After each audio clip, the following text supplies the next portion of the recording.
Hey, folks, this is Unpopular Review, the NXT review show. We're going to talk about it. This was the last NXT show on the USA Network.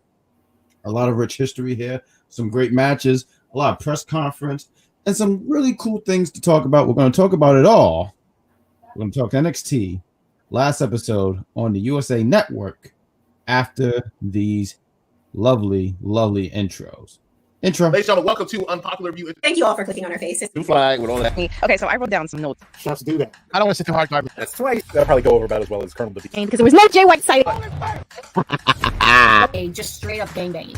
This story has been finished. You gotta pay that attention. So Unpopular Review does not. What is she the CEO of, Chris? Jesus, golly. Let's start the show.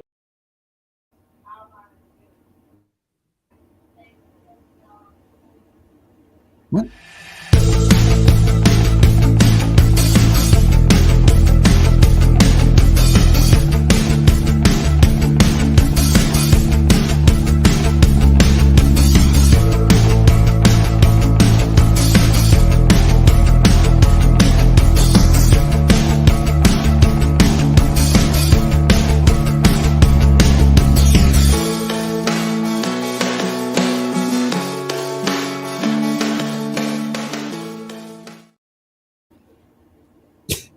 Hey, folks, that was our introduction. This is Unpopular Review, the NXT review show. I'm one of your hosts, the Great Grand Slam Booba, and I'm joined with, as always on Tuesday, to talk about NXT, the amazing Sabrina, Estella, a.k.a. the Wrestling Doll. Why don't you tell the people watching, how the heck are you? I'm doing fine, thanks. Had a fun weekend. Celebratoriness for my birthday. Whoa! And the birthday was fantastic. Yeah, celebrated on Friday, celebrated it with some wrestling on Saturday, and relaxed at home on Sundays. Got happy birthday wishes. They're up from Thursday to now, so. Outstanding. And we're glad to hear that.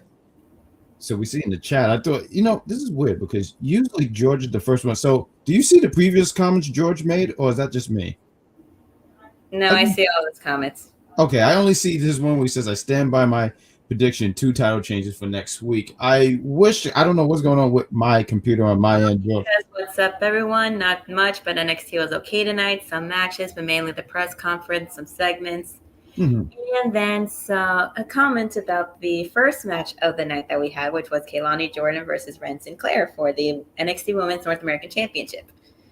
Yeah, no, I mean, you know what? Why don't we just jump right into it? Yeah, I mean, this match came about because of last week. Ren Sinclair slapped Kalani. Kalani was not having that. Kalani is a fighting champion, and yes, she's going to defend the championship. I thought this was a fun open. It was great. I did like the callback from last week where Kalani did get her slap back. She was out there also, by the way, to throw us out here too. Ren Sinclair, she came out with her NQCC. See, it makes it a little easier just saying that.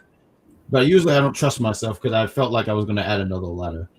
It's all right. If anything, I'm always here to help, and I will not make fun of you for that. I appreciate. I mean, just to pull the curtain back a little bit here for you guys. Every now and then I'll send this sad emoji face if something goes wrong, and the Wrestling Doll will send me a gif of Pikachu, and what was his name? Caterpie. Caterpie.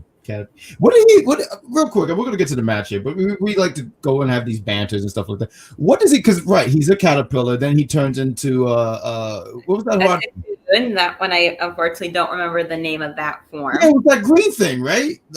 Remember, right? Cocoon, which basically the only attack it knows is harden. Right, and I remember in one episode here, this is why we pushed the Caterpie too hard, but through his love and realizing what he did wrong, Caterpie evolved into a beautiful Butterfree. There we go. Butterfree was fantastic. Wasn't there a moth Pokemon? Because I feel like, okay, we have a butterfly. I feel like there's been many a kind of Pokemon over time, and I will have this discussion with people now. They've said, the people that create the Pokemon, they say that they're not out of ideas. They made one that looks like a set of keys. They made one that looks like an ice cream cone. They made one that looks like a pumpkin. I'm waiting for them to make one that looks like a pumpkin spice latte. I hope not, because no. You know, That's how crazy they're going with these ideas. So real quick, it looks like a candle. I had Pokemon Go. I did for a little bit only because somebody had me do it, and then I took it off my phone after like a week and a half. And it takes up a lot of space. But one of the Pokemon that I saw, they were just like magnets, and I said, I don't even think they were magnets. They were like, God, they're like, I don't know. They look like those little instrument thingy. I can't pronounce it. Watch, it's gonna hit me at the end of the show, but it looked weird. On the side with the little screw coming out of the head, then that's one of the OGs. No, it's not one of the OGs. It's one of the newer ones. It was like it looked like a gear. That's what it looked like. It looked like a gear, and it had eyes. I said, "Who the hell are you guys?" Not you guys in the chat. We know who you guys are. I'm talking about George. I'm talking about Good Chris and Warman. We're gonna get through this match, but I want to highlight George's comment here. George says, "Oh, he's talking to Chris." And Stephanie Vaquer, I don't think that she's not in the United States because of a work visa. I think she. I mean, the thing said underneath it. What did they say she was coming from? Like Viva Las Vegas, but via satellite. I feel like it was somewhere in the States. Okay, George also says, quick question. What are your thoughts about Jey Uso winning the Intercontinental Championship against Braun Breaker? We can answer that question. Why not? What is your thoughts about that one, Sabrina, Estella? And we'll get to you, Russell Lose. I hope I'm saying the name right. But I see your question. But go ahead, Sabrina. Well, I thought that it is about time that they actually give him something to keep the momentum going in regards to his singles run, basically in the WWE, because that man has been in the company for 14 years, has only been tag champion many times with his brother, then for a little bit with Cody Rhodes, and now he is a solo champion. He didn't have to be the World Heavyweight Champion. He didn't have to be the Undisputed Champion. Being a mid-card title holder is a good start, and I think that the Intercontinental Yeet Champion will have a very fun title reign. I'll be honest. Watched it last night, and initially I did not like it. I didn't like it because I just thought Braun should just go on this kill spree, especially when Braun killed Sami Zayn in like 5 minutes to win the Intercontinental Championship. But I'm not one of those fans who go like, "Oh, well, Braun is buried." Like, and I was about to say you were going to sound like Rikishi there. No. Oh no, Rikishi right now is clicking his heels. Honestly, I'm glad Jey Uso won, just because I don't know if Rikishi could have handled this. Rikishi might have ran somebody else over if Jey Uso took another loss. I don't know. Rikishi might have been on the edge here because Rikishi, if you guys been listening, Rikishi's been on the edge with everything that Jay's been put through for the last year and some change. But I wasn't a fan of it. I don't see this is not going to be a long title run. I do see what everybody's saying though about, he's been having this singles run for a bit and he should get some gold. So I didn't see it. I didn't expect it. I was the one saying, I'll be the first to admit, and I have no problem saying, I was like, nah, he's not going to win no championship. And that's fine. A lot of people didn't think he was going to win, and that's fine. Yeah, so it's fine. And like I said, he's not going to hold it for long, and Braun's going to win it back, and he's going to be just fine. We got Russell Lose. I wanted to answer his question. He said, "Hi there. Your thoughts on NWA leaving the CW in less than a week?" It's funny, we were talking about this before we went on air, but CW less than a week, even though they have no replacement deal or move to YouTube in place. I just before we went on air, me and Russell and Dahl were talking about this, and I was like, man, that's it was nice that they had a home. Like, I don't watch NWA. I'm not gonna sit and lie to you guys. I don't watch it, but it's nice that it's there. And NWA, let me go check them out on the app. And now they're not there. And I don't know. I mean, it's on YouTube, so I can watch it still. But I don't know. I hope the best for NWA. What about you? Well, I mean, I don't think it's a bad thing that this is happening. I mean, when I heard the talks before about NXT joining the CW, but also hearing that the NWA was going to be there, I'm like, they're not going to have both on there, especially because one of those companies had some not so great rumors with some stuff involving some recreational things that should not be in that was wild. Yeah, that was very wild. But I did watch. Sometimes I frequently watched it. Sometimes I I haven't kept up too much with it now, but I do keep up with it on social media because a lot of people I know are on the program.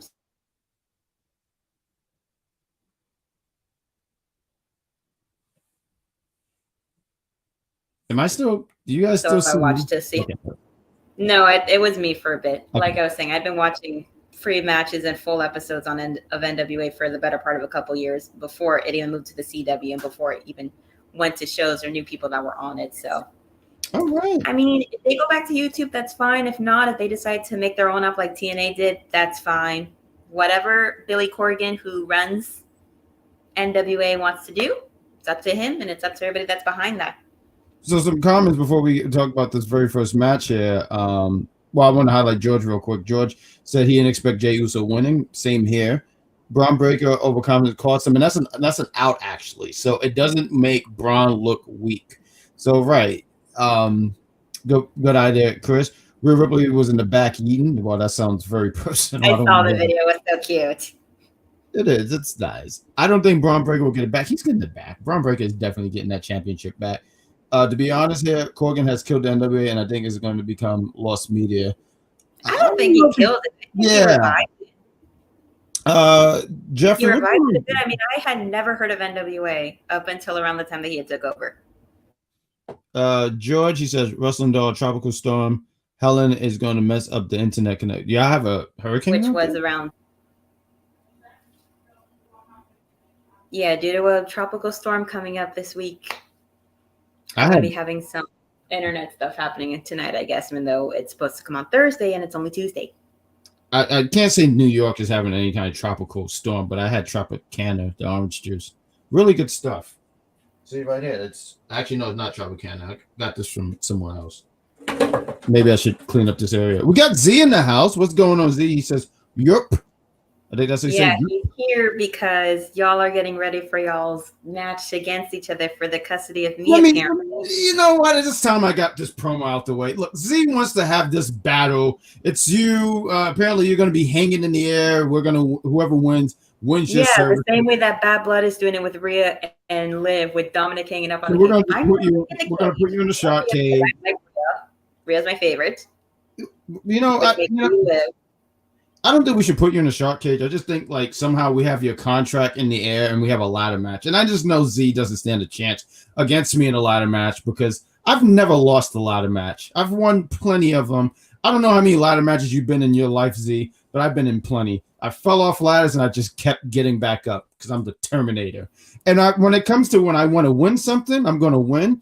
Sabrina Estella is going to always be here on Tuesdays. I know you want her on the Sloppy Joe Saturdays, but that's not going to happen. You're going to just see her right here on Tuesdays. That's right. Let's get that going. Sloppy Joe Saturday, SJS. Yes. Jeffrey Devery said, "Don't put you in a cage. Yeah, you're too precious." Well, when I did bring that up on the ladder. What about me? Am I not precious? Am I not precious? I could get hurt, and I'm sitting here ready to fight for what I care about. And that's what I do. Just the other day, I kicked someone for a turkey sandwich. I didn't get it, though. And it's really hurtful. The great Grand Slam Pooba looking at... I love this guy. This guy, we're going to have to get him a shirt. We're going to have to get this guy a shirt. Good job, good Chris. Wait, what's Z versus Bad Guy in the Winner Get Wrestling Doll? This is all new to me. George, you have not been paying attention. And it's showing. Apparently not, because these weeks I've been commenting. Yeah, it's been a back and forth. You can't... The sweater's too tight. You gotta take it off. Mine's oversized, so mine's not tight enough. Look at this. We need a moderator. Sabrina has a lovely speaking voice. She's the perfect for the penitentiary. Well, I sit here and say no. Now let's talk about Kalani Jordan. I know we were 14 minutes in. This is Kalani Jordan versus Rancid Claire. Go ahead, tell them that. Match was good. It did what it needed to do. I don't know if anybody could hear while watching it, but there were a lot of people behind Ren winning. I can hear a lot of Ren chants. Right? It's hard not to hear. I mean, there's a difference between Raw, SmackDown, and NXT in regards to their tapings. They don't have all that big machinery to pipe in noises, if anything. So everything you hear in the Performance Center, which now it's going to be for the last time, it's all organic. Everything that is said in there, there's no piped audio or anything. I do want to say real quick here. I was out there 2 weeks ago, and I was sitting next to the executive consultant, unfortunately, and David Sanderson. So that was terrible. Really ruined my time. But they mentioned though, like Mike Rome wasn't there, so Mike Rome was there today. I think there was like this, like I don't know, like it's a secret switch. Like they switch back Mhm. and forth. Him and Okay. Alicia. Okay, and listen, I was glad to see Alicia. I mean, Mike Rome's no problem with him either.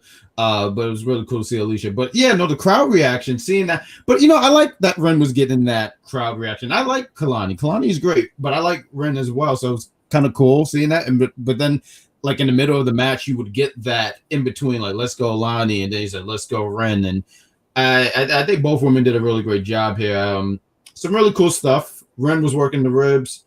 I thought the spot at the end was actually kind of hilarious when Ren went for a cross body and she wiped out everybody but Charles Dempsey because he's the smartest one of the group. Everyone else is kind of like they'll just trip over a banana peel. She gets the win here, which I don't think anyone expected her to drop the title. So No. it was decent. I thought it was a decent and fun match. Kalani gets another win. Ren Sinclair's getting some TV time. I feel like this is a win-win for everybody out here, right? Yeah. We're gonna get into the next thing because there was a lot of press conference here. And we're gonna get into the comments. Press conference tonight. Huh? Oh yeah. The hype up for next week. So Ethan Page spoke, and I just wanted to say this real quick. I had the opportunity to listen to his interview with Chris Van Vliet. I love listening to Chris Van Vliet. Those interviews are fun. And I've said plenty of times, I was never the biggest Ethan Page fan. I didn't see a lot of him. I've heard great things, but just didn't see enough of him. But I wonder why we didn't see enough of Ethan Page in AEW for about 3 years. Right. And he mentioned he had that talk. If anyone has opportunity, I would say I would recommend listening to it. But listening to him talk, I was like, man, how could you not root for this guy, right? And I'm just talking about the person, not the character or anything like that. But I've been rooting for the person since I started watching AEW and his vlogs. So yeah, and that was since 2021. Yeah, 2021, 2022. I just wanted to throw that out there, and I recommend that. If anyone's interested, just give it a listen. It's a fun, I want to say 50-minute listen. But he brags about how he's been carrying the brand. He talks about NXT going to the next level, going to CW, and he gives Trish his props, talking about, he's resilient and stuff, but he's not winning the championship. And CM Punk will not be a factor, which we'll talk about later, because Ethan and Punk is going to be having they have a little talk. They have a little guys talk. Discussion. Just a mini suggestion. Just a simple little discussion. Very I apologize cool. for my bad British accent. That's not bad. I'll tell you what's bad. You want to see some bad takes here? Here's a bad take right here. We're going to get to the next thing. Look at George. He always wants to start something. George, he pretends to be my friend, and then he does stuff like this. He's somebody who just steps on people's shoes. Very rude, George. I got Z, the silent one. You don't even be watching the SmackDown show. I know, because I'd be creeping on the SmackDown show. I'm one of the viewers. I just don't comment as much until Z says something wild. George, get with the program, my guy. That's Jeffrey. We got George. That was interesting. They were split between. Split. That sound like fucking I'm a FUD. Split between Ren and Kalani. Mike Rome had a baby. Oh, congrats. I didn't know that. All right. There you go. He had a baby. He had the baby? Seems so. And a special congratulations to Pretty Deadly for both boys. The Yes Boys got to be with their lovely wives who said, yes, boy. Okay, I see what you did there, dog. Capacity is 3,000. You got to start small when you're doing something that you normally don't do. They mainly stayed in Florida for the most part, and would occasionally go to other states and stuff for pay-per-views and do house shows throughout Central Florida. But they got to start small. Start small. There we go. Yeah, he can talk. It's his greatest asset. You know what else is? His in-ring work. Like Jeffrey says, watch his TNA stuff with Josh Alexander when they were part of the North. We got George mentioning the Motor Machine Guns coming down the good matches that Dave Meltzer had recommended. because at that time I wasn't watching Impact TNA, whichever one you want to call it. But I remember hearing about him, and didn't he have like a karate gimmick at some point? That what? Some kind of karate gimmick. Like, wasn't he like a karate guy talking about Ethan Page? Because I feel like there's this thing that I'm aware of.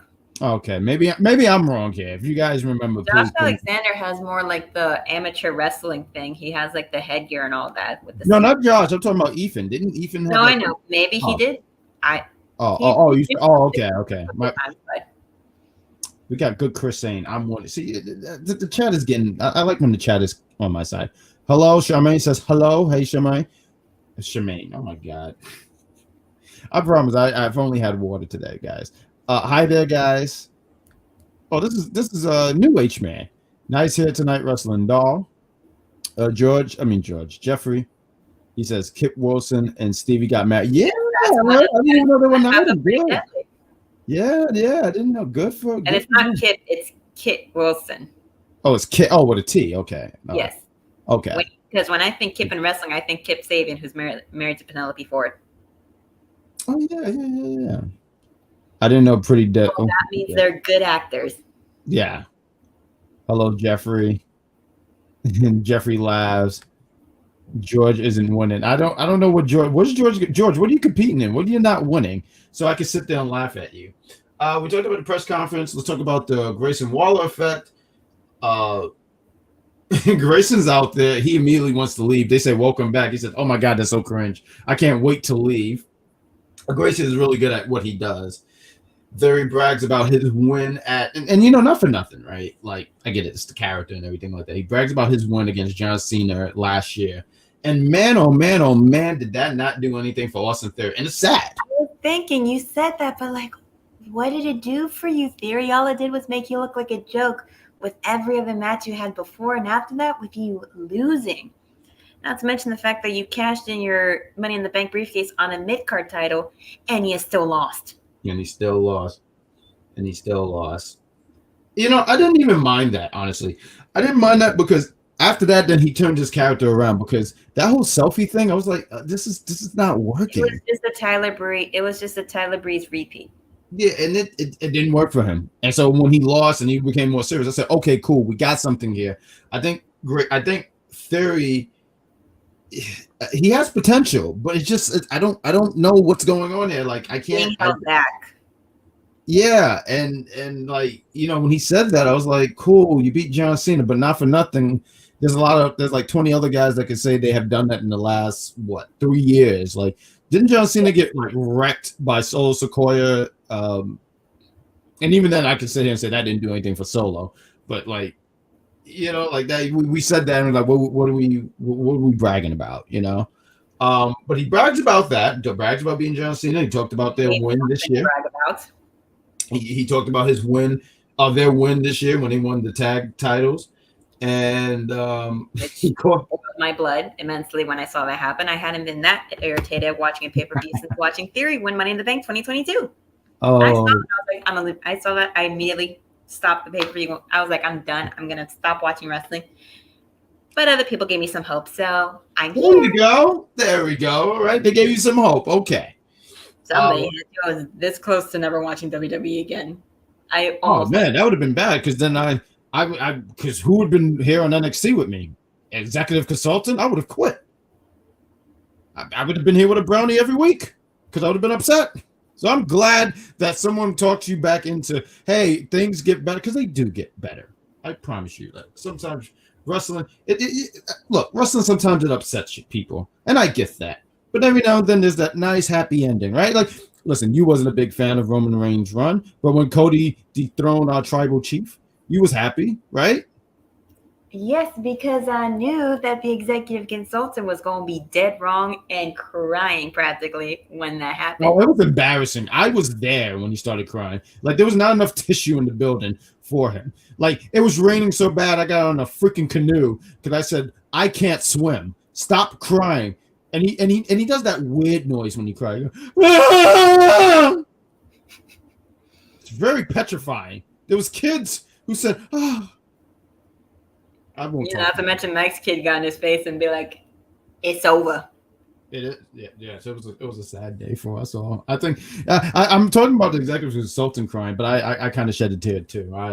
I was really hurt by that day. But yeah, Grayson Waller, they talked their trash. He called Axiom a Power Ranger, and he called Nathan Fraser Kurt Cobain. I'm pretty sure that is what was that band called? Nirvana. Nevada. There we go. Thank you. So that was a reference there. Fraxium comes out. I laugh at that name all the time when I hear Fraxium because I just feel like I could go to my doctor and say I have a Fraxium, like, and they'll be like, "Oh, that means you have a broken wrist." I'm like, "Thanks, doc." I just think the name is hilarious to me, folks. Well, I mean, Nathan did say Fraxium is fine, so that's the official name. And it works. It works. You combine their name. It's like Benefer, right? Like, do you think we're going to get a Benefer 3? Because I think they're getting separated, but they're wonder. Getting divorced again, and then I swear if they get back together for a third time, I'm going to. I want this to keep going. Like, what was it? 20 years later? I hope another 20 years later we get Benefer 3. Like, I'm praying for that now. Like, I don't know. It's something about that's hilarious to me because what are we doing here? Benefer 3. But what are we getting at? Okay, so boom, Fraxium. I'm sorry. Grayson Wallace says that Fraxium would be good on SmackDown as solo act. So they're trying to have that wedge between them. Yeah, and then Nathan said the same thing. So would you? I think you're talking about yourselves, not us. Yes. And then he did at one point ask, why is it not the Grayson Waller and Austin Theory effect? And Theory thought that was a good idea. And Waller just basically distracts him by attacking the tag champions because before he was like, no. I had to get that copyrighted, get the trademark before we were your thing, blah, blah, blah. I'm like, not every team that's together that does a talk show thing has to have a name together in the show. I mean, we have Miz TV. Do we have it be Miz and Truth TV? You know, we should talk to Miz about that because why is Truth's name not mentioned in it? That's a damn good point. But I did want to throw this out. I mean, we can do that next week since Miz TV will be on the first episode of NXT on the CW. You know, this seemed like a great time to plug something here. Talk to the lovely people watching us and tell them that what we're going to do next week. Should we tell them? Let's tell them. What are we going to be doing? Oh, we're going to be watching. We're going to have a watch along here, folks. So if NXT goes on the air, myself, Sabrina, Estella, and Shay Sawyer, we're going to do a watch along. It is going to be a collab on Popular View Big Pop. So you should join us when we're watching. You'll see our actual reaction. Fatal Influence is going to be there. And if something bad happens, you get to see what my reaction is going to be. I can't wait to talk about Ava because Ava has just been very disrespectful to Fatal Influence. I just think she has something against them, and I just don't understand why. I don't get it, but, you know, when you're so smart, sometimes you just don't get everything. And speaking of not getting everything, we have Lexis King rolling up to Meta 4, saying he's not looking to get into a game of one-upmanship, blindsiding each other, playing armchair psychologist about Oro Mensah's daddy issues, talking about his own issues with his father and all that, his father not being there, wish he could have had a better relationship, blah, blah, blah, doing a May the Best Man Win handshake. And I was saying to myself, Oro, do not shake the man's hand because he is about as reliable as the ice machines at McDonald's. Yeah, McDonald's. Which there's a conspiracy theory that the people that made those machines make them so that way they constantly break down. So McDonald's has to keep calling them to fix it so they make more money. Oh, I just thought they sucked. Never understood any of that. But there's also the thing that they don't want to clean up the machines, which is why there's never any ice cream there. You ever go to McDonald's and and you want an ice cream or McFlurry and they say, sorry, the machine's not working. It's almost every time. We got Oro, that's fine. That's fine. Accepted the handshake, pulls him in, and tells him, just make sure that your daddy would be proud of you. Basically. That's what he said. We're going to get into that match. George says Jennifer Lopez don't know what to do. She don't know what to do. Ben Affleck don't know what to do. It's not just her. It's him too.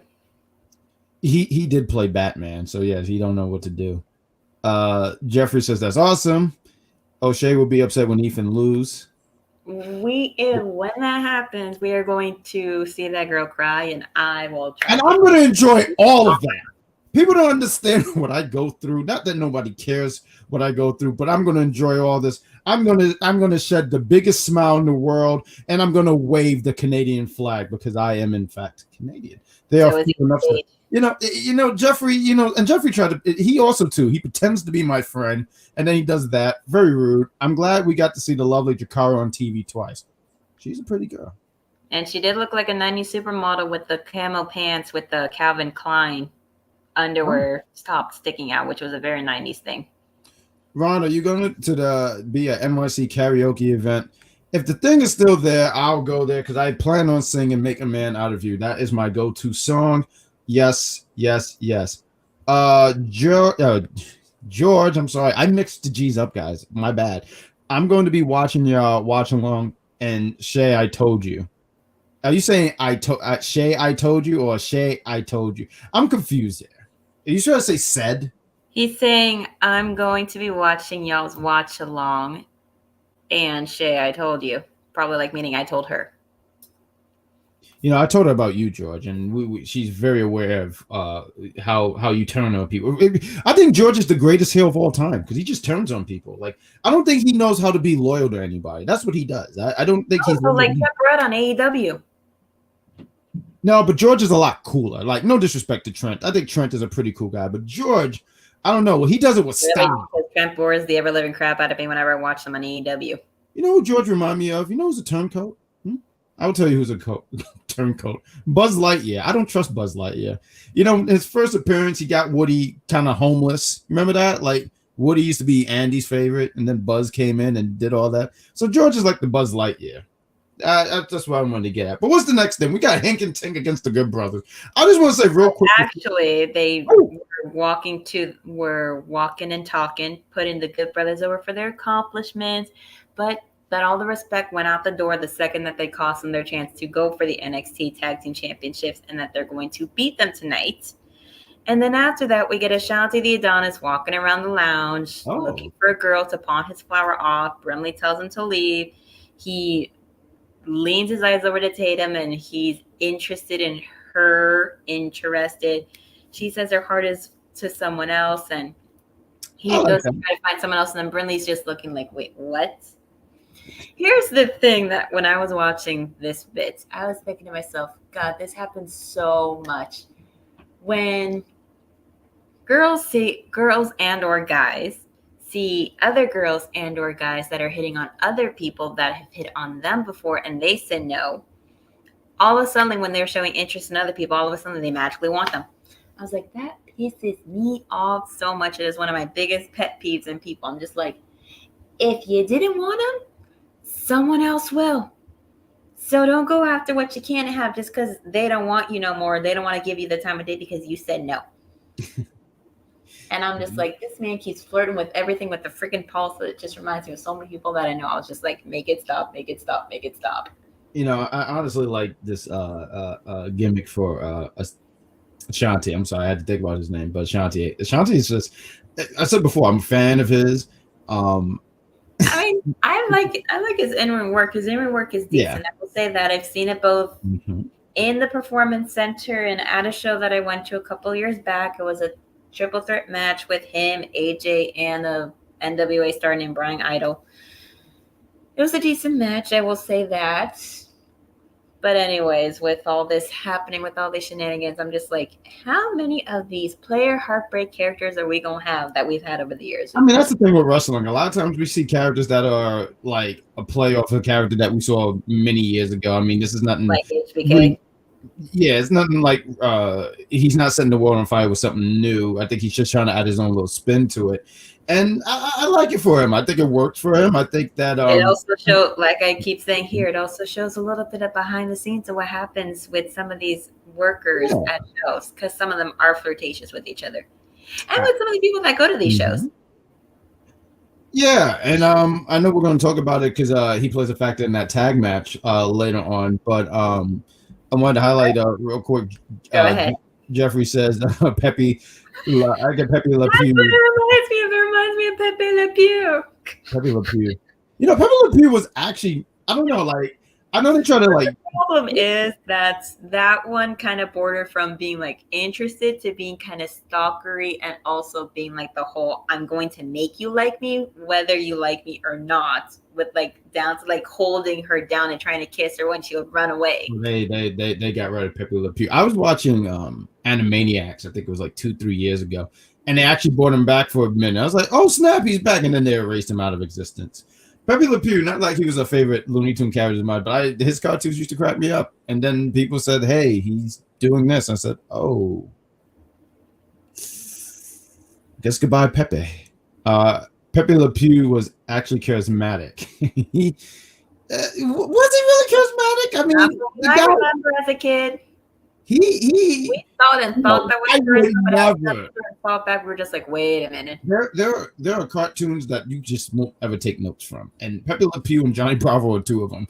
I don't know. My boy would come up and say, I love you. You do everything. I love you. I don't know if he was really charismatic. I just think he stinks because he was a skunk. He stinked. I was about to say, no pun intended there.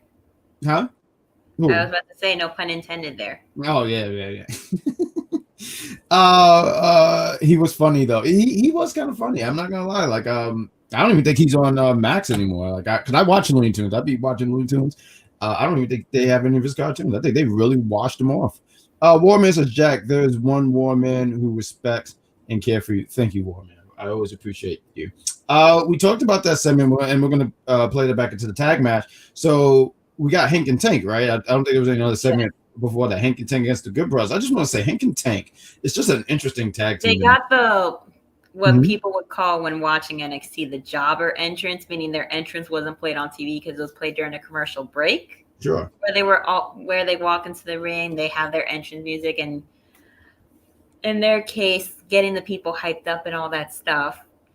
But with the Good Brothers coming in and all that, having their normal entrance shown on TV, match was fine, and we expect for the Good Brothers to win because of that, usually.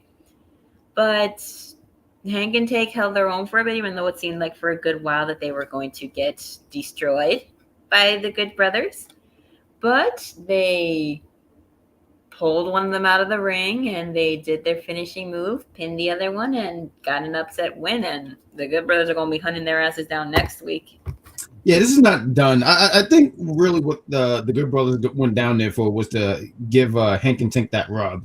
And because look, the Good Brothers, they ran down their accolades, like all the stuff they've done, tag team champions, TNA tag team champions.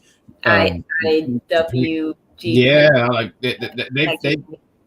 they had a lot of they have a lot of accomplishments. So them going down there, putting over Hank and Tank, and I just I see your comment there, George, because I'm not gonna lie, tonight I was kind of like, yo, Hank and Tank is kind of growing on me. Like, I liked them for a while, so I was gonna say they're not my favorite tag team by any means, but they are just a fun act. And when I watch wrestling, that's what I want. I want to just have fun. Sometimes it's not about the remind me of the New Day in the sense of how much fun they're having.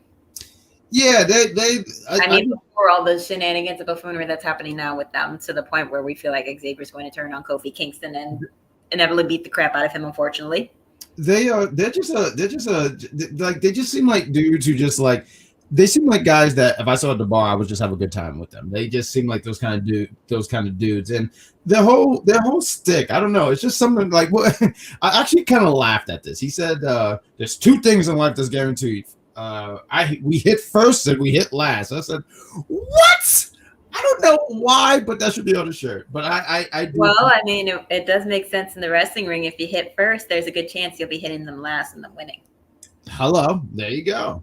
So yeah, Hank and Tank. I mean, it's a fun act, and I think Stick is such a fun act, especially in the NXT universe. So it's definitely a nice little breath of fresh air and a fun act. I mean, like, once again, everything don't have to be like this super serious thing. Like for me, it's just like I think about have some fun, have some goofy characters of people that can make it work, and have some fun with it. You know, I was watching this video some time ago. It was on my algorithm on Instagram, and I saw this thing. I was telling someone about this. I was like, for a lot of you guys who've watched wrestling for a long time, there was this tag match. It was Rikishi and Sky 2 Hotty against Rico and Charlie Haas. And Rico was just such a fun character. I actually forgot about him until I saw the video. And there's a thing where Rikishi slaps his ass, and then Rico slaps his ass. And Rikishi looks so bothered by that. He was so upset. He probably said this, I should run you over. And it was hilarious. Rico was just such a fun character. I honestly forgot about him, and then when I saw the clip, I was like, so my point is, like, I just like where wrestling is. It you have your super serious stuff, but then there's also that like fun act, and that's what I think about Hank and Tank. They're just a fun act, and I think they have magical shorts because they just keep winning. I just think those shorts are just magic. I think chances where they've won, and they've had some times where they unfortunately lost, and there was maybe they forgot to wash them. Where the Good Brothers interfered and ensured that they didn't win. Yeah, well, I just think the magic has a limit, and I just think they was able to use the magic of this show. Honestly, I think they're such trendsetters because Karl Anderson was wearing shorts. I said, you don't wear shorts in the ring. Oh, you saw Hank and Tank wore them, and that's what happened. And I might go to work in shorts, even though it's going to be like, I don't know, 55. Alexa, what's the weather tomorrow?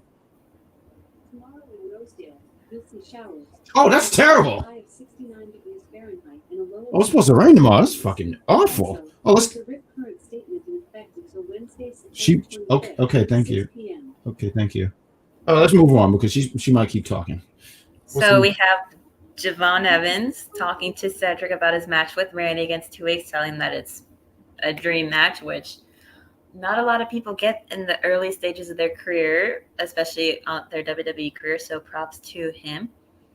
Cedric tells him that he's going to need to prep and that he's right there to help and be with him every step in the way.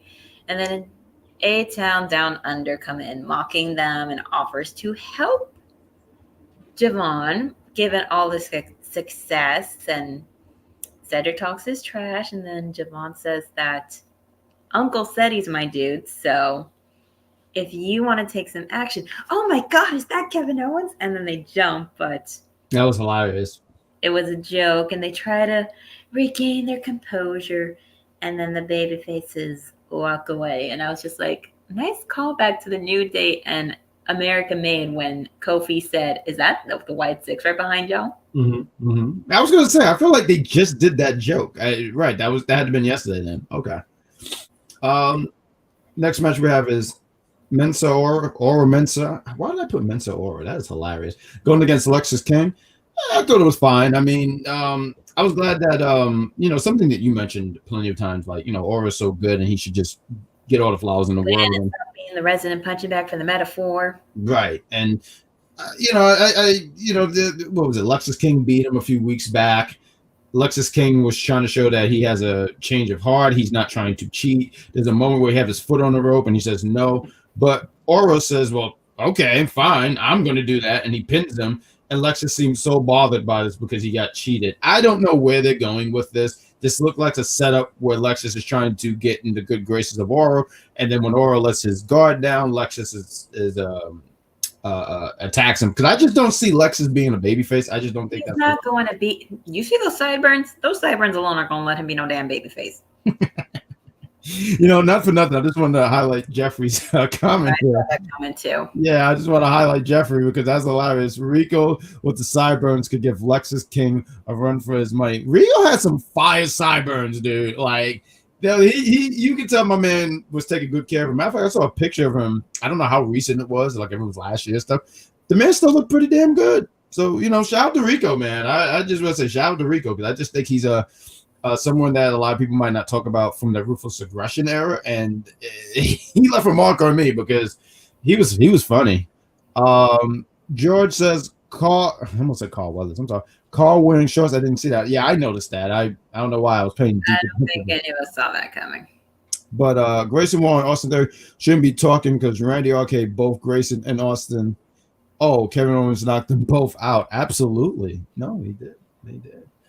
We talked about this Aura King match. Do you want to add anything before we talk about the Tony D training video? No. Good job. Okay. Tony D has a training video. Last week he mentioned that he's scared to face Obafemi. He has that talk with Adriana Rizzo. I'm going to get the name right one day. But Rizzo, he's training. I mean, listen, honestly, this video gave me Rocky 4, if anything. I was about to say it gave Rocky vibes. It was definitely Rocky vibes. It gave where Rocky, when he fought, have you ever seen Rocky, Sabrina Estella?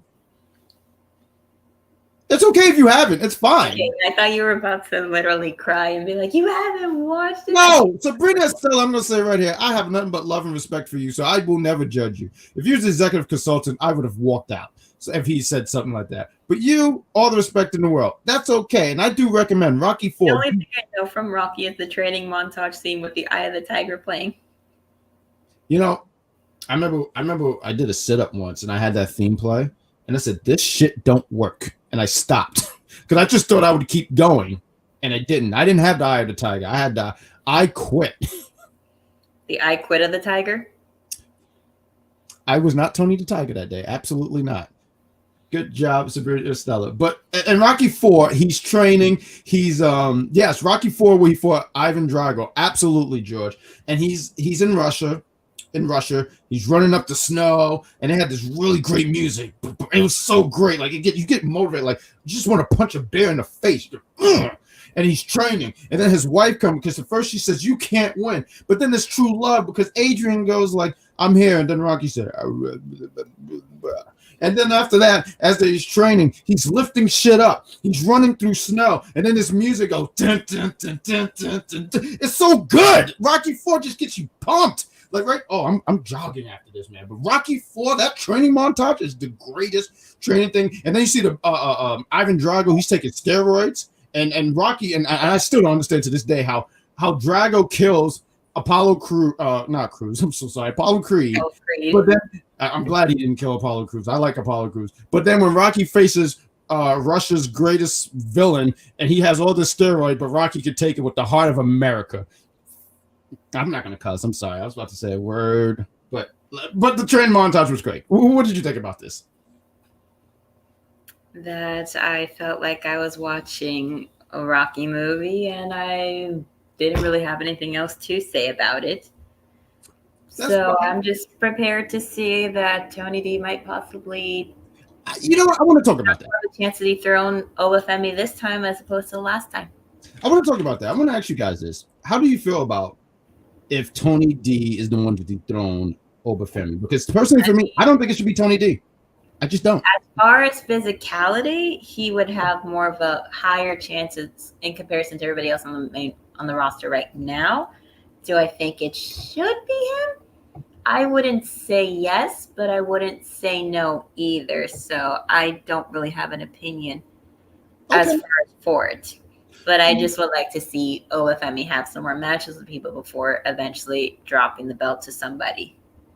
Yeah, I just don't think it should be Tony D. And it's not. I just want to say Tony D. Obafemi versus Moose. Right. Okay. So there's a lot of people who want to see these things, and right now they're even mentioning because Moose wants it. I was going to say no. He Obafemi he at the conference, and they talked and mentioned that he's close to being the longest North American champion. I would have Obafemi be the longest North American champion. I just don't think for Tony D. I don't think he needs to be that. Be the one to dethrone him. I think it should be someone in NXT who's going to be there for a while. Now, I don't know anything about Tony D being called up, but I feel like in 2025, Tony D been down there for a while. He's been down there. Yeah, he's been. I think I was there that day when he debuted in NXT. Right, he's been around when NXT came 2.0. What was that? 2021, and what we're talking 3 years later.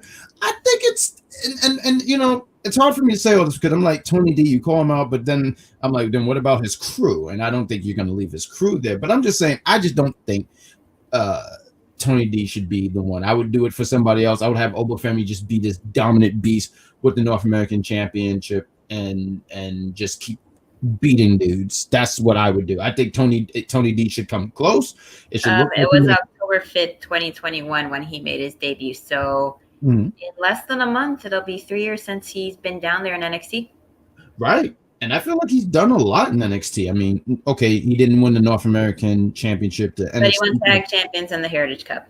Right. And he won the Tag Champs twice. I believe that when I was down there last year, that's when Chase U beat them with the help of JC Jane, of course. Credit to her. But, like, they won the titles back. I mean, he's had some success down here. He has. I just don't think he needs to win the North American. I mean, I would be happy for Tony D if he wins. I'd be like, okay, cool. But I would be like, man, I just don't think we should. I don't think I wouldn't do that personally. Jeffrey. Well, I'm going to get to George too. I'm going to highlight this real quick.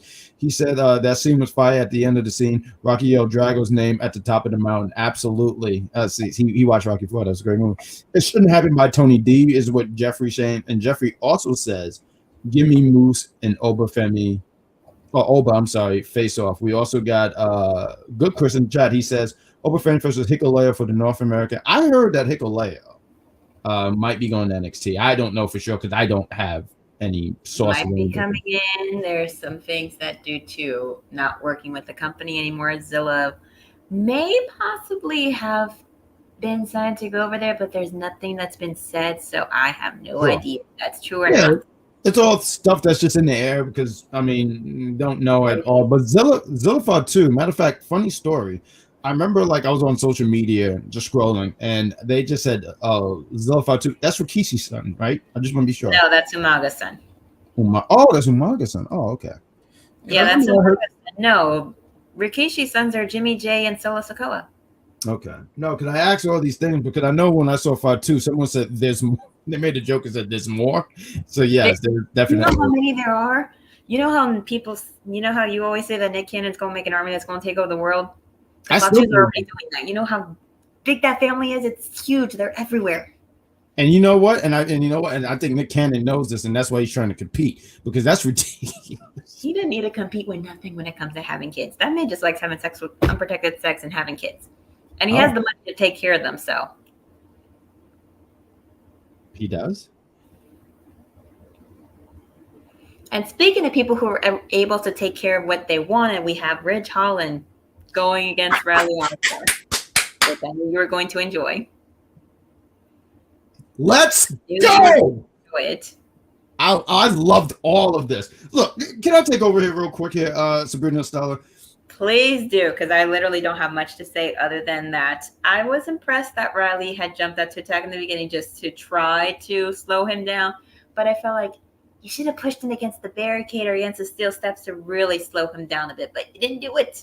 Rich did it too in the end, but go ahead. You have fun with that. Thank you. Real quick, because I haven't seen this man in a long time. Damian Jones, how are you? He says, good evening, you guys. He's fantastic. It's been a while. He said they got more kids than the Waynes. And that's saying something. The Waynes is just it's a nation. There's more. There's what? How do you pronounce that? What's that? Tamafatu? What's that? Third flu? I don't know. Tamiko or something like Tamiko. that. Okay. Tamiko. I think you were more close. I'm going to think that it is. So if I butchered that. Definitely apologies on that because I mean, yeah. I heard the Lucha Brothers has signed with WWE and going straight to the main roster. There's rumors. Matter of fact, there's a sign and a lot of people. Signal put out on Monday Night Raw with the BRF. Some people are saying that's probably the Viking Raiders making a comeback. Some are saying it's probably Pentic and Ray Phoenix. So I thought that too when I saw the letters. That's why I was sitting there saying, "Whoa!" But then I'm also hearing that they still have contracts. They're still signed with AEW. Is my point. I'm sorry, I struggled there. I was drowning, folks, but I don't know.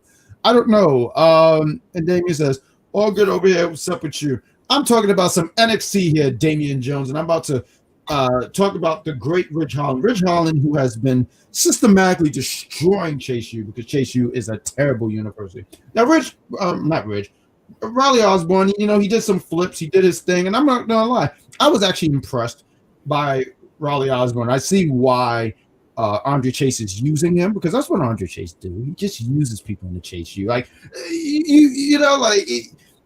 I don't want to get into it because my blood pressure is just going through the roof right here.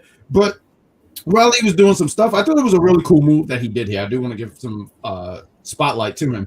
There's a move where he was standing and it looked like a moonsault, but it was a corkscrew moonsault. I thought that was fantastic. I said, "Oh, okay, this guy is good." But Ridge Holland, just the veteran, just the experienced guy. I mean, this guy is so good. When was the last time you saw somebody wrestle with one knee pad? I immediately looked. I said, "This guy's amazing."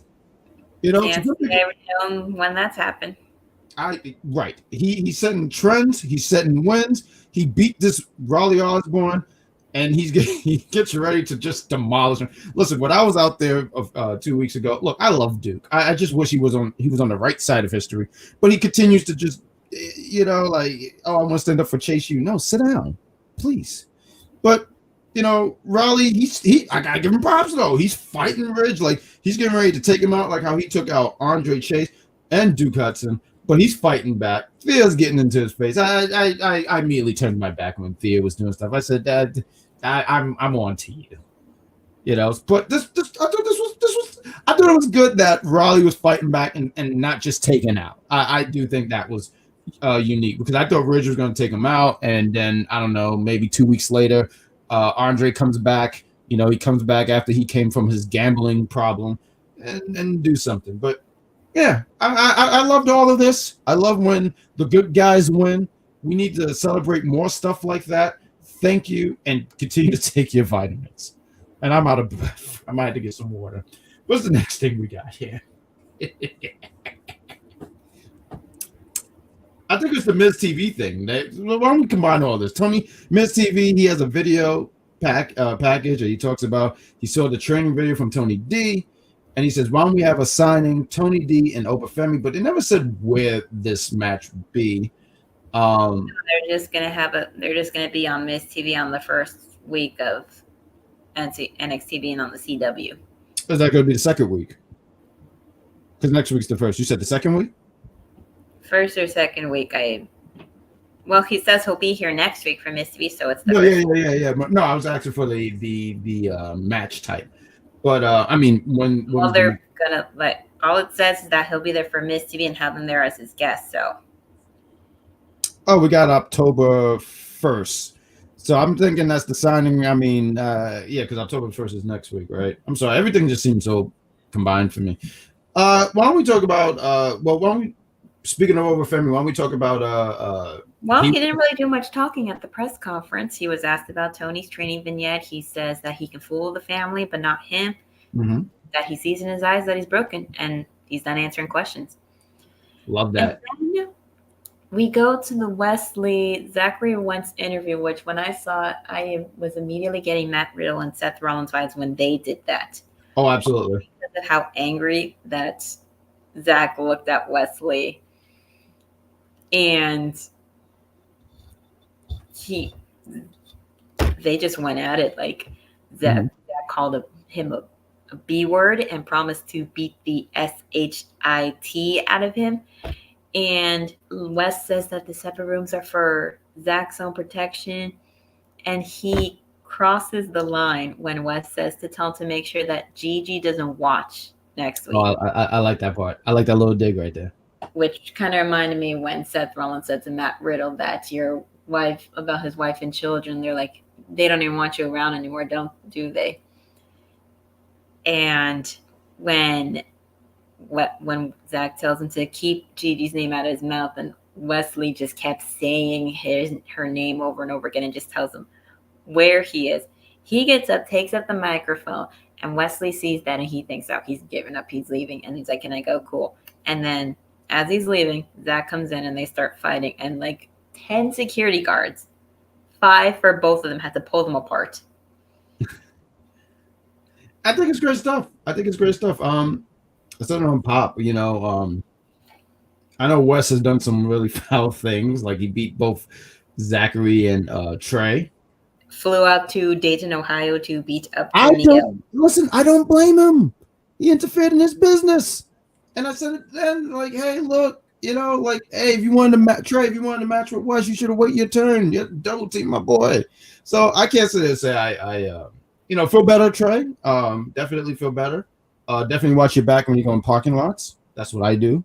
You gotta be very. I mean, you have to in the NXT parking lot, right? So much goes on down there. I've been in the NXT parking lot twice, and I'm still surprised I'm alive. I've been in that parking more times than I can count on both my hands, and I've always made sure to keep an eye out for everything. As you should. I mentioned this. I forget what year this was. I want to say this was 2018, I want to say. But anyway, Kenta, I forgot what his name was at the time. But Kenta was there, and he just got beat up in the parking lot. And to this day, no one knows who attacked Kenta. and Kevin Owens just walks by and just goes, "Oh, that's just terrible." So yeah, no, that parking lot has always been dangerous. Oh wait, actually, that was Full Sail. My bad. I'm mixing up these things. I can't wait for the street fight. Jeffrey says, "Keep your eyes and ears on the civil." I think Gigi is going to somehow be like, I don't know how. Like, I think she's going to be a call factor, which will be interesting considering those that follow all three of them on social media know just how close Zach, Gigi, and Wes are outside of the WWE product. Right. Absolutely. So yeah, no, I'm with Jeffrey here, and he says, "Can't wait for the street fight." Yeah, it's going to be a good one. I mean, the first match that they had, I thought it was a pretty good match, and I think here they're going to use their creativity and have some. It's going to be a fun encounter. We got George who says Nikki Lyons is close to returning to NXT. How long has she been out? I feel like she's been out for a whole year, probably maybe even longer. So I mean, and honestly, good. I said this honestly. Good luck, because she's gotten injured too many times, which is very unfortunate. It's not even just the injuries. It's just there's been so many women, and there's so many. I mean, tonight it was because of the training regimen that they were doing on them, which is why they had the storyline of Anonymous coming out and attacking them so they can have time to recover. Yeah, no, right. That no, who was it? I think it was Blair that did it, right? Like the storyline was revealed to be that. I was just simply trying to get at though is that there's so many women. Like we got right, like now we have Stephanie and we have Julia, and then there's all these other women. I'm just saying there's so many women in front of her that she's gonna have to really work her way back up. Because there was a period of time where it looked like I'm not gonna say they were pushing her quite a lot. Yeah. Yeah, absolutely. I mean, she's been out for 8 months. It was her left ACL. That's why she's been out. Thank you, Chris. Kenta was Hideo Itami. Thank you. I couldn't think about it. I said, I know it began with H, but I couldn't think about it. Jeffrey mentions Oscar, Tegan, Dakota are out right now. I wish them all the well to feel better. We talk about the Wes and Zach stuff. Ava has Lola and Jada in the office. They're both upset because they're like, "Why are you here? Why are you here?" Ava tells them they're going to team up because they both have a problem with Fatal Influence and they want to get their hands on them, and they both are not happy with the idea of working together to try to take them down because they wanted to get their hands on them by themselves. But they're like, "We got to go find them," and so on and so forth. Jada's like, "I'm going to go find them," and she's like, Lola's like, "Well, not with me," clearly, and follows her reluctantly. So we get the tag match with Brinley, Reece, and Karmen versus Rosemary and Wendy, which lasted for a minute. And then Ashanti comes in to give his rose to someone, which distracts Karmen because now she's feeling jealous because he's showing attention to someone else that isn't her, which costs her and Brinley the match, which gives Rosemary and Wendy a win, which is nice for Rosemary because she's been going there to NXT for a minute and she doesn't have to eat an L this time. Doesn't have to eat a pin. Yeah, as you had been saying. Yeah, no, and I appreciate her. Matter of fact, shout out to Jeffrey because I remember last week asking and saying like, why does she just keep losing? And I remember Jeff was talking about you, Jeffrey Ryman, in the chat. Pointing out like, oh, well, maybe she's just out here to put the younger girls over and also help out because I mean she has a lot of experience. But I was happy to see her get a win, and it was really cool because when her finisher, I didn't even realize her finish was the voodoo drop. If anyone who watched TNA back in what was that, 06, 07, I want to say that was 07, 08 when the Knockouts division was starting to happen, and I was a big fan of Roxy Laveau. And that voodoo drop, I was like, oh, that's a brutal finish, and it still looked brutal. Like my butt hurts seeing that because she jumps up with you, and then your butt hits the ground, and you just go boing. So yeah, no, this match was fine. I mean, this was for storyline purpose. I'm interested in seeing though. What are we doing here with Karmen and Brinley? No, not really her. I'm interested in seeing like, are they trying to pair them up, or like, are they trying to do? Because she looked really bothered. Like, why are you giving them? Because you mentioned it earlier. She said something. No, it wasn't Brinley that was bothered. No, not Brinley. I'm sorry, Karmen. Karmen. Right, Karmen. And Karmen, she says like, who's that girl that he gave a flower to? And she's like, why are you giving her flowers? She just seems so bothered. Girl, why do you care? You said no. Right. Now you want him because he's showing attention to someone else. Again, pet peeve of mine. It's gonna be interesting to see where this go. I mean, this definitely gives me CW vibes. Not even trying to be funny, but it gives me CW vibes. The reality of life. Once people see that you're either not interested or that you're taken for some reason, for some people, you're even more attracted to them. Like the whole "you want what you can't have" kind of thing. Crap. Bull crap. Can't believe Lola and Jade are gonna have to team up. For that one, I will gladly put one in because it's people like that annoy me. I can For see. me, if I see someone attractive that I think maybe I could go out with or hang out with, but if I find out they're taken, okay, Move on. Right. because I respect the relationship. I'm not gonna go and try to break it up. That's not me. George says, If it doesn't work out, if it doesn't happen, if they find someone else, I'm fine with it. I'm like, good for them. Congratulations. Hope it works out well. right. So George says, about it, because trying to go out there with someone that doesn't want you or someone that you can't have because they're taken, that's just very immature. right. George says, I can see Lola Vice and Jada Parker winning and beating Fatal Influence. You mean when they stop arguing back and forth of who's going to go in and who's going to tag in or how they're going to tag in, or if they aggressively tag each other, if someone jumps off of the ring and then walks away, so that way they don't have to get in the middle of this anymore, so that way they don't have to deal with it anymore, and then they start arguing afterwards, and then they eventually have a match against each other because they couldn't work together for 15 minutes. Maybe. Well I mean, I just said everything you probably would have said, so. Oh, beat me to it. There we go. Yeah, I words right out my mouth. Like, I honestly was like, wow, that really was everything I would say. Jeffrey says the stinking Peppy had stuck, and I blame us because we laughed at the joke. Now he thinks that Ashanti, right, is the skunk, and it's not nice. Finally, she won with the pin. Jeffrey also said she used to use the spear too as a finisher. Oh, didn't know that.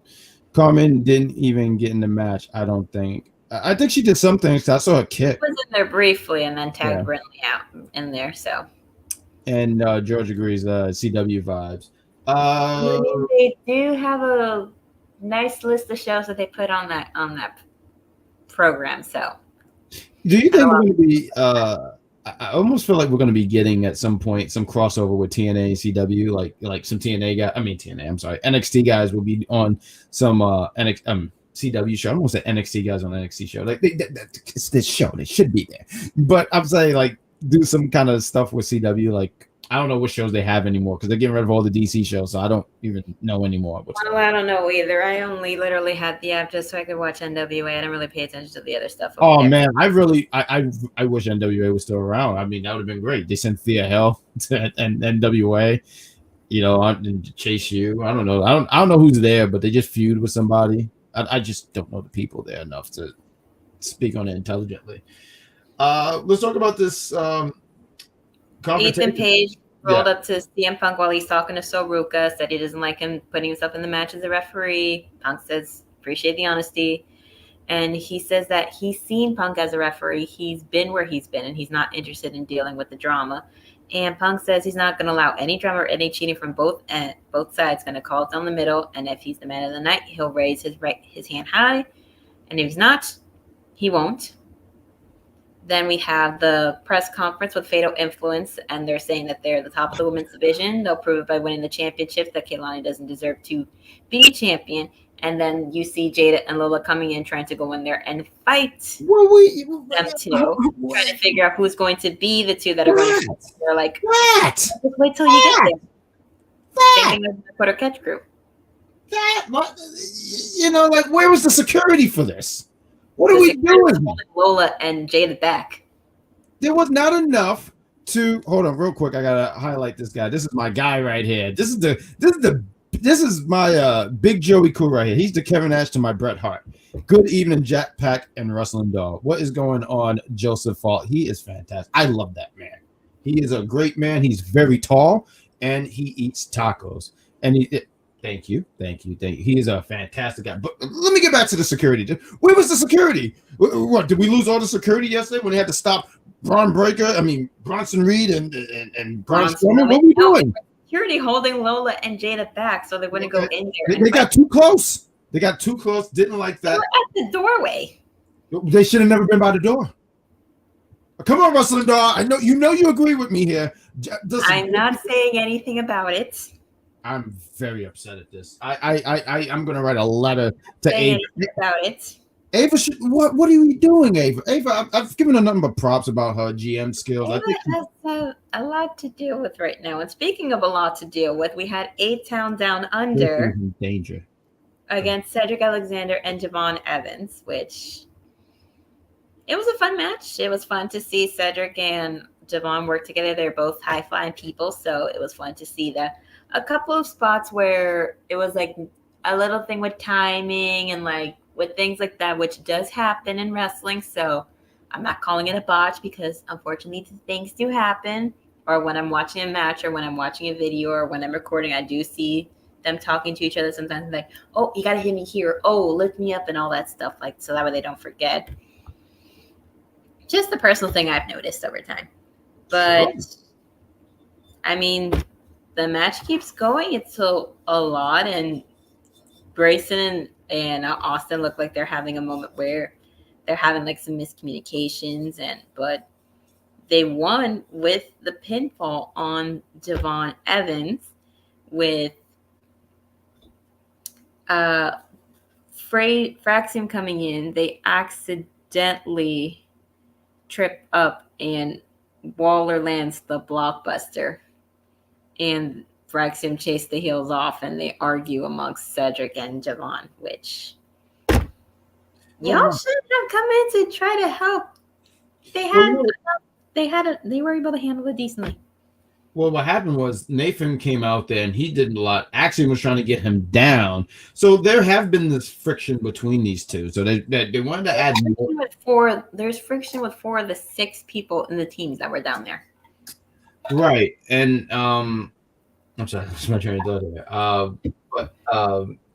Right. Yeah. So Nathan's doing all this. Axiom's trying to stop, and then they do this thing, and I don't know. At first, I was kind of like, I don't know. We should have had Javon Evans, who's going to be facing Randy Orton, who will be losing to Randy Orton. Why have him be the one that takes him because he was the smallest of the two that could be lifted for that? I did want to ask this here because I know last week they announced Javon was going to go against Randy Orton. I want to ask you guys in the chat here.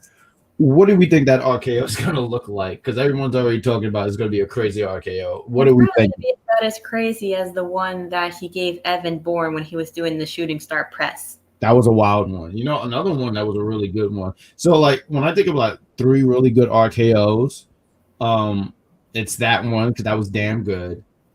The Seth Rollins one is always great because he just springs in the air. But that Chad Gable one where he goes into a moonsault and Randy just go, oh, boom. And I'm pretty sure there's like this other one that I just can't think on top of my head. Matter of fact, another good one, 2016 Survivor Series. Seth Rollins is going for a frog splash. And I remember Randy came out of nowhere. I said, yo, where'd this dude come from?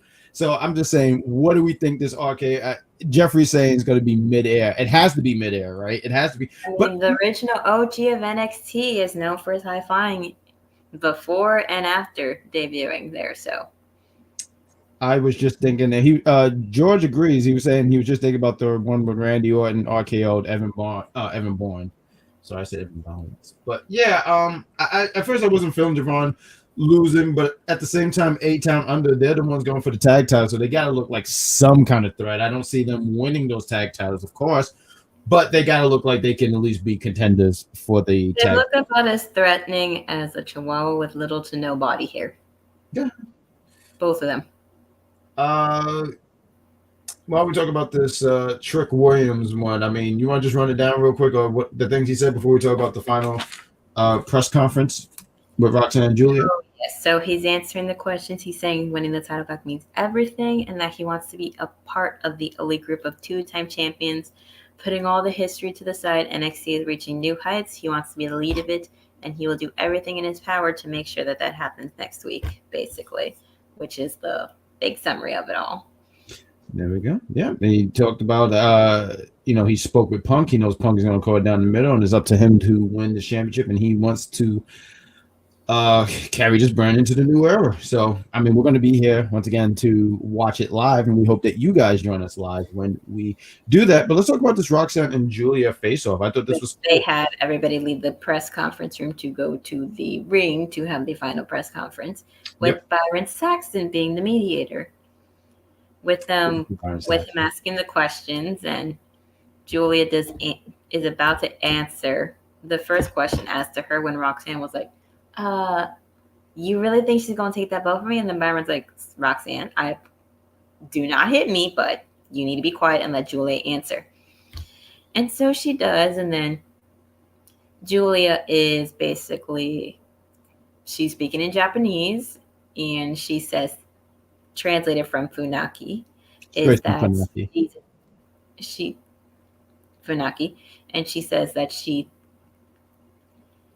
is basically saying that Roxanne's time is up. She's here to be the champion. That's what she's here for. That's why she's come. She's created her own opportunities in Japan, and that in Chicago, it'll be a new era. Roxanne's asked, how is this different from any other match? And she says that she was a fan of Julia's before anybody else in there, and that probably watched all of her matches. And she says it's a dream match for Julia, since she's never stepped in the ring with the equity of Roxanne. Julia's asked if the anticipation built around the arrival, her rival is making her overconfident. And she says in English that she feels good. Moving to America has been incredible. And some people do USA chants, like not even the normal, like USA. They do it like in an awkward way, kind of. And she kind of does a little bit. She says there's a lot of new stuff. But it's not new that she's the most feared wrestler in the world. And she's about to speak in Japanese again. And another voice cuts her off. Byron's like, whoever said that, please wait till the question's finished. But then we see that via satellite, it's Stephanie Vaquer. And she asked her question, what are they going to do when she's waiting for her on the other side of the title match? I love this, man. Because I don't think anyone expected to see Stephanie on there. So you first things first, I wanted to touch on some of the things. I did like the stuff Roxanne said is like, oh, it's a dream match. But for Julia, I thought that was well said. I wanted to highlight this one because, yes, I agree with you, Jeffrey, saying shout out to Funaki, SmackDown #1 announcer. But I thought that the girls were, was that what the cool kids say? Spitting? I thought they were doing, there was some spitting. Spitting up some facts. What did you say, Wrestling Dog? Spitting up some facts as people. That's what it is. Spitting up some facts. There we go. But seeing Stephanie just pop up, I'm like, wow. And it made me go like, man, this women's division is just really stacked. Like, I'm biased when I sit here and go like, I think the best women's division is NXT, but that's no disrespect to TNA, NWA, Raw, SmackDown. Name the roster. It's no disrespect. But I'm looking now. I'm saying you got Roxanne, and I see what you're saying, George. You're saying Roxanne's time is up, but I was mentioning, I forget who I was talking to. I might have been talking to myself for all I know. But they're gonna have a match next week's Julia and Roxanne. But who's to really say that Roxanne is really dropping that title? Because now I'm thinking, I'm like, you don't have to drop the title right away. They could milk this. There could be some disqualification, some kind of wonky finish where Julia don't get pinned. They run this back at Halloween Havoc, and they get another match out of it. I just don't think this is a one and done. I don't think we just have Roxanne just lose. And once again, like if we're going with the Julia, Julia gets disqualified because I don't think Julia should be getting pinned so soon, personally. Oh, and Jeffrey saying in the chat, don't be surprised if it's a triple threat. I don't think they're going to do that, though, Jeffrey. No, they don't need to do that. Not every time someone else tries to insert themselves in, does it have to automatically become a triple threat match. I think what you want to do here with Stephanie is save her for when she has a one-on-one. Have her get familiar with that NXT audience. I don't think we want to do that right. And granted, it's like with Julia over there. Not everybody watches Japanese wrestling. Right. You gotta have her put in a little bit more, and just her one match with Chelsea isn't going to be enough. Oh, good. Chris in the chat said Roxanne is her time is up, and It's not. Oh, it's not up until she says. So he believes that Roxanne will retain. Talking about good Chris. Got George says, nah, I can see Julia winning and Roxanne getting her rematch and Roxanne lose. Now that's also possible too. That's definitely possible. But I was at a high rate for that. I was in a place of like, yeah, I could see definitely Roxanne losing. I was at that 98% or 99%. But now it's kind of changed where I'm like, I don't know so much right now. I think you can milk this out. I don't think you have to do that right away. Oh, but Jeffrey's definitely saying, I know I'm just fantasy booking. There's nothing wrong with fantasy booking, my friend. There's nothing wrong with that at all. I fantasy book all the time. I did a fantasy booking not that long ago. I had me against Dom Toretto and Bill Goldberg, and Morgan Freeman got the pin for me. So yeah, fantasy booking is fun. Roxanne has come a long way, and absolutely 100%. I agree with that. She has. I say to a lot of people, I just didn't think I could boo her because I just think she's such a sweetheart, but she's such a brat. Like, even if you look at her when she was at the press conference, she had her feet on the table and just cutting people off, and even sitting there saying, I carried this division and I am that girl. She's done a fantastic job, and whatever branch that she goes up to, if she does get called up, because she will be getting called up, they are going to be they're going to have a treat with her 100%. Jeffrey, what was Morgan Freeman doing in his match? For him, that's the strongest black man ever. How is he not going to have Morgan Freeman in there?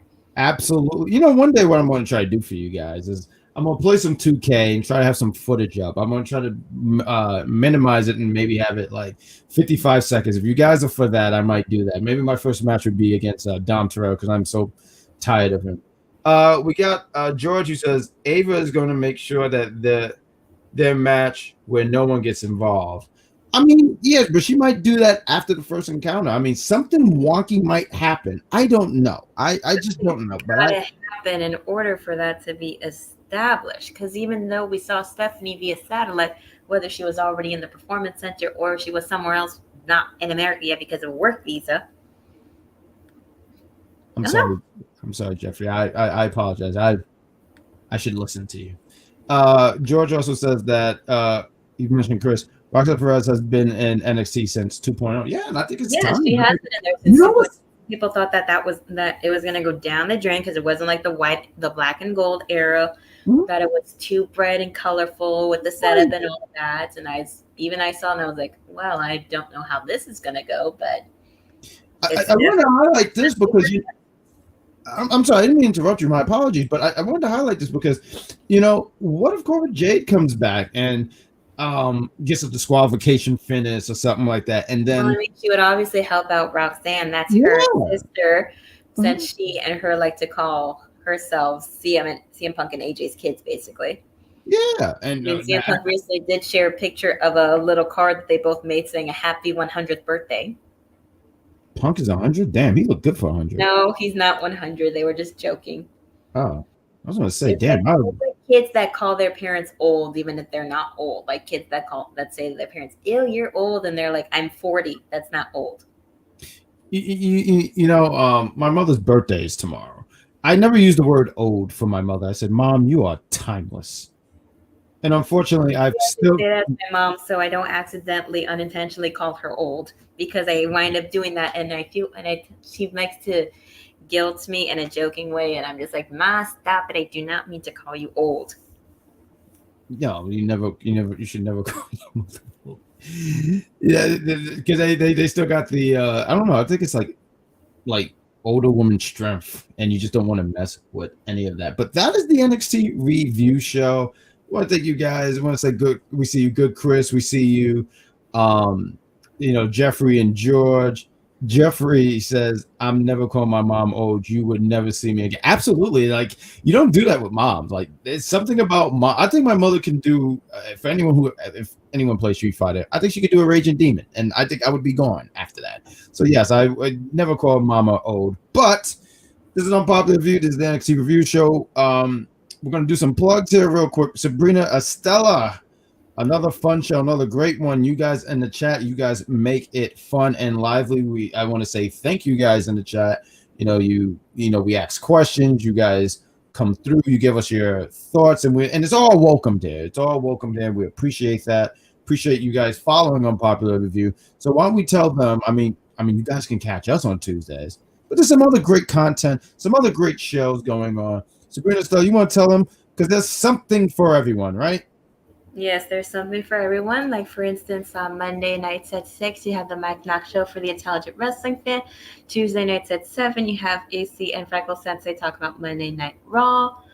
Then you have NXT Tuesdays, AEW Dynamite review on Wednesdays with Dan the Man, Venomous Vinny, and Cactus Katie.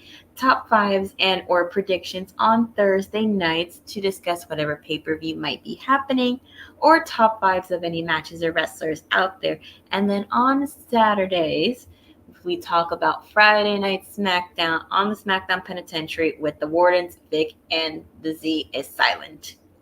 And I promise you guys, he's never silent.